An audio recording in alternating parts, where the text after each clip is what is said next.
ముస్తాబాద్ మండలంలోని మానేరుపూడి కాల్వ నీరు చివరి ఆయకట్ట వరకు అందించాలని బీఆర్ఎస్ మండల యూత్ అధ్యక్షుడు శ్రీరామ్ స్వామి తహసీల్దార్ సురేష్కు వినతి పత్రం అందజేశారు. ఈ సందర్భంగా వారు మాట్లాడుతూ నీరు పుష్కలంగా ఉన్న కాలువ ద్వారా ప్రతి ఎకరానికి కాంగ్రెస్ ప్రభుత్వం నీరు ఇవ్వలేకపోతుందని ఎద్దేవా చేశారు. కెనాల్ చివరి ఆయకట్టు ప్రతి ఎకరానికి నీరు ఇవ్వకుంటే రేవంత్ రెడ్డి సర్కార్కు వ్యతిరేకంగా రైతు ఉద్యమం ముస్తాబాద్ నుండి ప్రారంభిస్తామని హెచ్చరించారు.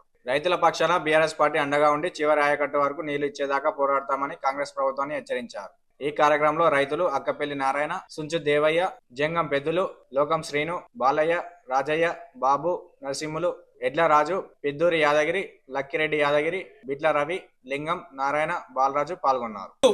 ముస్తాబాద్లోని 18వ నంబర్ షటర్ వరకే ఆ గేట్ వరకే నీళ్ళు ఇస్తాము, కింది రైతులకు నీళ్ళు ఇవ్వమని చెప్పేసి అంటారు. ఇలా మేము ఒకటే అడుగుతా ఉన్నాం, అధికారులు కానీ ప్రభుత్వం కానీ, మరి కింది రైతులంతా కూడా మరి వారు రైతులు కాదా, వాళ్ళు ప్రజలు కాదా, మరి వాళ్ళ కోసం మీకు కనబడతలే అని చెప్పి అడుగుతా ఉన్నాం. ఇవాళ మానేరులో నీళ్ళు లేకుంటే మానేరుకు నీళ్లు తీసుకొచ్చేటువంటి సౌకర్యాన్ని కేసీఆర్ గారి ప్రభుత్వం గతంలో చేసి పెట్టింది. మల్లన్న సాగర్ నుంచి ఎండాకాలంలో కూడా కేసీఆర్ గారు మానేరు మత్తడి దుంకిపించారు.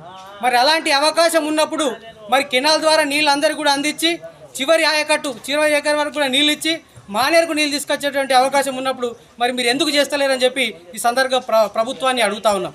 ప్రభుత్వానికి కానీ నాయకులకు కానీ తర్వాత అదేవిధంగా అధికారులకు కానీ కోరుతా ఉన్నాం, చెప్తా ఉన్నాం.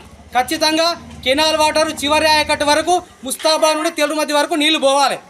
మీరు ఏదో తూతు మంత్రంగా నీళ్ళు ఇస్తున్నామంటే వదిలిపెట్టే ప్రసక్తి ఉండదు. ఎందుకంటే మనకు మానేరులకు నీళ్ళు తీసుకొచ్చేటువంటి సోర్సెస్ మనకు ఉన్నది.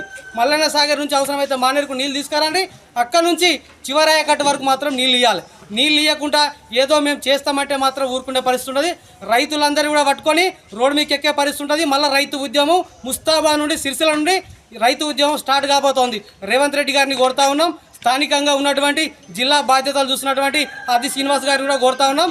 దయచేసి మా సిరిసిల్ల ప్రాంతంలో గతంలో కేటీఆర్ గారు ఏ రకంగా నీళ్ళు ఇచ్చిరో రైతులందరికీ ఆ రకంగా నీళ్లు తీసుకురావాల్సినటువంటి బాధ్యత ఆది శ్రీనివాస్ గారి మీద, వారి భుజాల మీద ఉన్నది.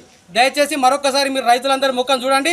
రైతుల్ని కష్టపెట్టే ప్రయత్నం చేయకండి. కాలమైంది, కడుపు నిండా నీళ్లు ఉన్నాయి. కడుపు నిండా నీళ్ళు ఉన్నప్పుడు రైతుల కడుపులు నింపండి, కానీ రైతుల కడుపులు ఎండబెట్టి రైతుల కడుపుల మీద కొట్టద్దని చెప్పి ఈ ప్రభుత్వాన్ని మరొకసారి కోరుతా ఉన్నాం. అదేవిధంగా హెచ్చరిస్తూ ఉన్నాం. ఈ వారం రోజుల లోపల చివరి ఆయకట్టు వరకు నీళ్ళు ఇవ్వకుంటే మాత్రం రైతులందరినీ తీసుకొని ప్రజా ఉద్యమము, రైతు ఉద్యమము ముస్తాబాద్ సిరిసిల్ల నుండే రేవంత్ రెడ్డి సర్కార్ గారికి ప్రారంభమవుతుందని చెప్పి హెచ్చరిస్తూ ఉన్నాం.